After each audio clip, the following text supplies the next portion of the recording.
Halo sobat-sobat semua, kembali lagi di channel Behold. Kali ini saya akan melanjutkan merangkum alur cerita film Pokemon Horizon. Prof. Riede dan Kapten Pikachu yang mencoba menyingkap misteri Terapagos.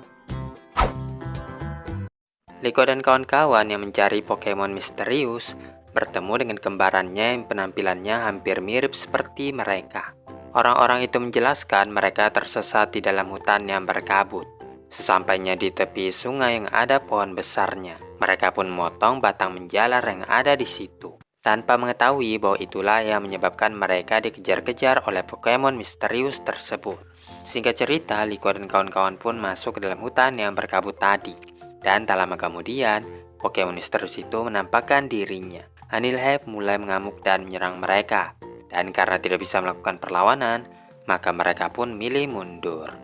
Namun sesampainya di pohon besar, Liko dan kawan-kawan malah diserang lagi oleh Monkey yang menjaga tempat tersebut. Menyangka mereka adalah orang-orang yang mencemari wilayah itu. Dan yang lebih parahnya lagi, Anilhep juga datang dan mulai mengamuk seperti biasanya. Floragato, Fuecoco, dan Quaxly yang menggabungkan serangannya bahkan tidak dapat mengalahkan Pokemon monyet hantu tersebut. Ketika Pokemon-Pokemon itu sedang sibuk tawuran, Liko dan teman-temannya membuatkan jembatan yang baru agar mereka bisa sampai ke seberang untuk mengambil makanannya lagi. Tapi beberapa saat kemudian, Pokemon itu pun baku hantam lagi. Anilhep yang baru saja berevolusi mendominasi jalannya pertarungan tersebut. Tidak ada satupun yang berani mendekati Pokemon yang ganas itu. Akan tetapi, Hatenna memberanikan dirinya untuk menghentikan pertengkaran tersebut. Ketika dia hampir saja diremukan oleh Pokemon monyet hantu, Hatenna berevolusi menjadi Heatran. Begitu menemukan siapapun yang menghantarkan emosi yang kuat, Heatran akan berusaha untuk menumpukan Pokemon tersebut.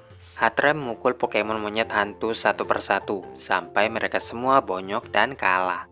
Tapi setelah mengalahkan Pokemon-Pokemon tersebut, dia pun langsung menyembuhkannya lagi. Barulah setelahnya, Liko dan kawan-kawan melanjutkan perjalanan pulang menuju ke Naranja Academy. Prof. Riede sedang baca catatan mengenai Pokemon Sixeros, sementara Kapten Pikachu tertidur pulas di sebelahnya. Dia pun berhenti sejenak untuk meregangkan tubuhnya, sampai kemudian Oreo datang membawakan kopi untuknya, dan juga membawakan berry untuk Kapten Pikachu. Dia menanyakan sudah sejauh mana perkembangannya. Prof. Riede mengatakan dia memiliki Lucius Memoir, diari petualangan nenek Liko, serta catatan mengenai Pokemon yang mirip dengan Terapagos yang berada di region Paldea. Prof. Riede mencoba menyatukan semuanya, tapi masih belum mendapatkan jawaban. Dia lalu balik bertanya, bagaimana keadaan kapal yang sedang diperbaiki itu. Oreo bilang perbaikan kapal tinggal sedikit lagi akan selesai. Prof. Riede pun kaget karena Oreo mampu menyelesaikannya dengan cepat meskipun dia seorang diri.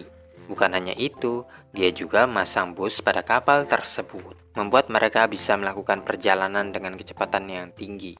Benar-benar mekanik yang handal. Kelihatannya Kapten Pikachu juga sudah tidak sabar untuk menaiki kapal pada pagi, dan Oreo menjanjikan akan segera memperbaiki kapal itu secepatnya. Setelahnya Prof. Riede ingin keluar sebentar. Mungkin saja dia akan menemukan petunjuk tentang misteri Pokemon Terapagos di luar sana. Sebelum itu, ada beberapa hal yang ingin dikonfirmasinya. Berpindah ke trio Pokemon Horizon, yang saat itu sedang dalam perjalanan pulang ke akademi. Dot yang kecapean meminta teman-temannya untuk beristirahat dulu. Tapi Liko mengatakan jaraknya sudah sangat dekat, jadi nanggung kalau mau istirahat di sini.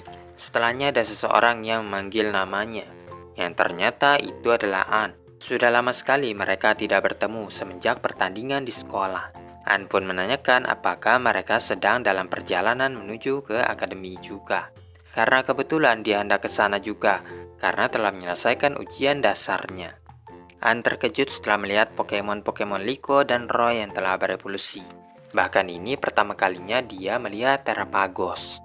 Ketika Liko baru saja hendak menjelaskan Pokemon apakah itu, Dot yang sudah tidak sanggup berjalan akhirnya jatuh. Oleh karenanya, Roy menyarankan untuk makan siang dulu, dan Liko pun mengajak Anne untuk bergabung bersama mereka. Anne tak menyangka pendan yang dipakai oleh temannya itu bisa berubah menjadi Pokemon. Selain itu, dia menyadari Liko dan Terapagos sangat cocok sekali, sama-sama imut dan lucu. Setelah mendengar pujiannya itu, Liko kembali teringat waktu dirinya dulu masih malu-malu memakai pendan tersebut.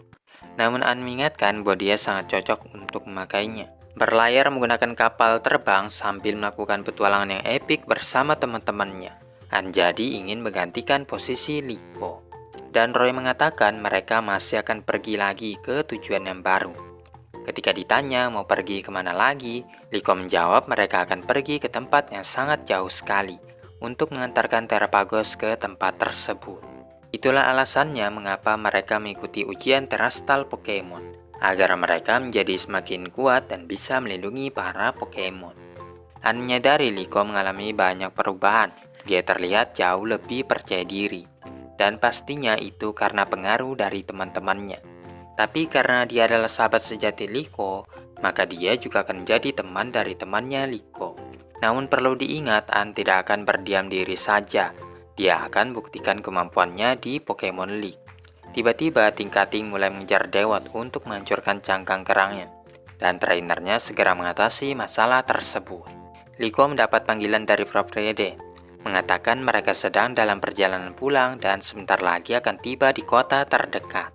Prof. Rede hanya ingin memastikan bahwa saat Terapagos beresonansi dengan Pokemon Six Heroes, katanya Liko melihat adanya Lucius di tempat tersebut. Tapi dia juga menanyakan apakah Liko melihat kabut pink bersamaan dengan munculnya penampakan itu. Kalau diingat-ingat memang benar, kabut pink itu selalu ada di saat Lucius muncul.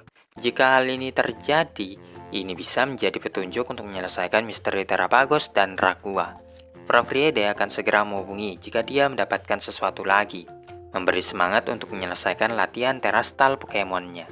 Setelah mendengar penjelasannya itu, Liko semakin termotivasi untuk menyelesaikan latihannya. Tiba-tiba saja cangkang kerang melayang ke arahnya, yang untungnya masih bisa ditangkap oleh Terapagos. Setelah memberikan cangkang kerang itu kepada yang punya, mereka berempat pun tertawa bersama-sama. Sementara itu, Prof. Riede kini telah tiba di perusahaan Exit untuk menemui mantan bosnya yang bernama Crab. Dia minta maaf karena telah meninggalkan perusahaan ini, hanya demi mengejar mimpinya untuk meneliti para Pokemon. Mantan bosnya itu malah mengatakan, duduk diam di kantor sepertinya tidak cocok untuk Prof. Riede yang senang berpetualang. Dan Prof. Riede mengkonfirmasi dia memang sedang melakukan petualangan bersama dengan teman-temannya untuk mengungkapkan misteri tentang Pokemon. Crab juga mendirikan perusahaan ini untuk keberlangsungan hidup antara manusia dan Pokemon. Prof. Riede memperkenalkan Kapten Pikachu, yang kalau dilihat-lihat kepribadiannya mirip dengan Prof. Riede itu sendiri. Cinccino mendekatinya karena tertarik dengan topinya yang kotor. Pokemon yang suka dengan kebersihan itu lalu mengelap topi Kapten Pikachu sampai kinclong. Tapi daripada itu, pasti ada alasan dibalik kedatangannya ke tempat ini. Prof. Riede pun mintanya untuk menjelaskan apa yang dimaksud dengan Eternal Blessing. Crab yang agak sedikit terkejut menanyakan apa yang membuatnya tertarik dengan hal tersebut. Prof. Riede menjelaskan bahwa dia sedang mencoba mengungkapkan misteri Pokemon. Dan mungkin ini ada hubungannya dengan apa yang dia cari. Meskipun menjabat sebagai seorang direktur, ada saja hal yang masih tidak dia ketahui.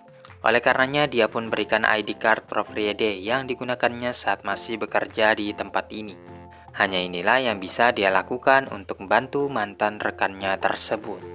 Singkat cerita, Prof. Riede pun pergi ke lab, yang mana tempat itu sama sekali tidak pernah berubah. Tiba-tiba, Kapten Pikachu disengat oleh Joltik, milik mantan rekannya, yang sangat bersyukur karena dia telah kembali lagi ke sini. Ketika menyebutkan Kapten Pikachu itu sangat lucu, Pokemon yang alergi dengan perkataan tersebut langsung bersin-bersin. Prof. Riede lalu minta bantuan kepadanya untuk mengecek arsip file yang ada di lab tersebut. Setelah mengecek foto-foto yang diarsipkan tadi, dia akhirnya menemukan Eternal Blessing yang dicari-cari itu. Dia sendiri juga tidak ingat dari mana sebenarnya item tersebut berasal. Prof. Riede minta untuk menunjukkan seluruh data mengenai item tersebut. Namun tiba-tiba saja database itu terkunci dan tidak bisa diakses lagi. Prof. Riede menyadari ada sesuatu yang mencurigakan. Jadi dia pun menanyakan di mana disimpannya item tersebut. Setelah menanyakan hal itu, dia langsung pergi ke ruangan lantai bawah untuk memastikan item tersebut masih ada di sana. Tanpa sepengetahuannya, ada seseorang yang perhatikan gerak-geriknya. Lantai bawah itu sangat gelap, jadi Kapten Pikachu menyalurkan energi listriknya untuk menerangi ruangan. Tapi begitu mereka hendak masuk lebih dalam lagi, beberapa Pokemon terlihat menjaga tempat tersebut. Padahal di atas tadi dia sudah diberitahukan tidak ada siapa-siapa di lantai paling bawah. Akhirnya karena tidak punya pilihan, dia pun menyuruh Kapten Pikachu untuk melumpuhkan Pokemon-Pokemon tersebut. Sambil mikirkan apa yang sebenarnya terjadi dengan proyek yang sudah terbengkalai ini, ternyata mereka ketahuan kamera CCTV, menyebabkan alarm mulai berbunyi. Frofrede yang mencoba bersembunyi di salah satu ruangan, menemukan Eternal Blessing itu sudah tidak ada. Dan ketika dia hendak keluar lagi, dia dikepung oleh petugas yang ada di tempat tersebut. Frofrede menunjukkan ID card untuk membuktikan dia juga bekerja di perusahaan ini. Namun petugas-petugas itu tidak mempercayainya. Maka dari itu, dia pun memerintahkan Kapten Pikachu dan Charizard untuk menerobos sampai pintu keluar. Berhasil melarikan diri dari tempat tersebut. Sementara yang mengambil item tersebut ternyata adalah Spinel, anggota eksekutif The Explorer. Frofrede yang berhasil keluar dari dalam gedung mulai mikirkan pasti Eternal Blessing merupakan item yang berharga karena tempat itu dijaga dengan ketat. Namun pertanyaannya siapa yang mengambil item tersebut? Jawabannya Spinel, kan sudah tadi. Beralih lagi ke Liko dan kawan-kawan yang masih melanjutkan perjalanan mereka. Ini adalah hari yang sangat menyenangkan. An mengaku juga agak sedikit gugup saat baru pertama kali menginjakkan kakinya di Paldea. Dia penasaran apakah bisa menghandlenya.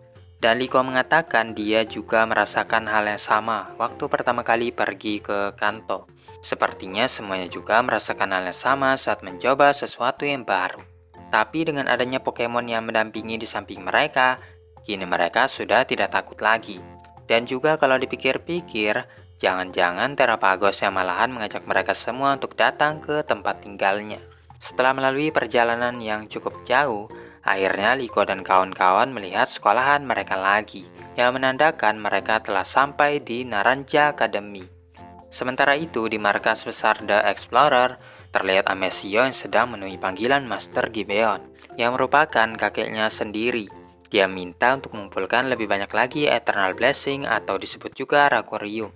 Dan ketika nanti Terapagos telah membangkitkan seluruh kekuatannya, maka itulah saatnya bagi Amesio untuk menangkapnya.